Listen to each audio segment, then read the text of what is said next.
O nossa sigue desarrollo, mes com cultura maior de escola não concerni, através de meio de comunicação, através de social media e prensa. Então, o que nós por tomar nota de que tá com indicar que vai começar com a escola não completamente, pues recibir muito não, for de grupo 1, de um idioma que não está compreender, que a maioria não está compreender.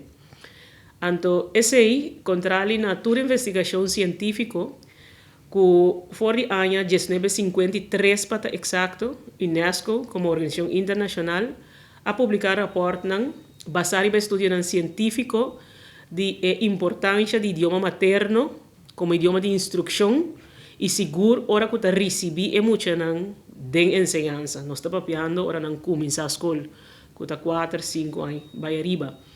De com, é lógico também, se me se explica mucho na chinês, lo que sea como que pe compreender e é assim, e muita não está compreender, empurra se ele, não para sobra é tem problema com sua inteligência, sino para não está compreender, é lo que me expliquei. Então, nós temos que compreender que o idioma de instrução é um instrumento fundamental, brug entre mucha e seu conhecimento, brug entre mucha e seu desenvolvimento. Então, se você compreender isso, você se percurar, para o brug é o mais sólido possível. Pois não pode ter buraco dentro do brug, e seguro não pode ser que o brug não tem at all.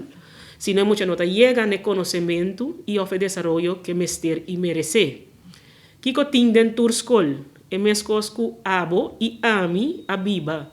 Den enseñanza aqui na Corsou, que ora bodrenta skol, se tá bom, tá recebido den um idioma que bota compreender, anto segundo bota avançado em classe, bota ganhar outro idioma. Dependiendo a través de bom idioma, sigue desarrollar outro idioma. Por isso, nós está consciente que o papiamento só de nossa realidade comparar com o mundo, ante o mundo, não pode ter único idioma que pode desenvolver dentro da enseñanza, bom de cidadão, não. É nota lógico. A base de sei, tur, for de tempo, que está cientificamente provado a importância do idioma materno, de receber muita, não está sendo esse de nossa enseñanza.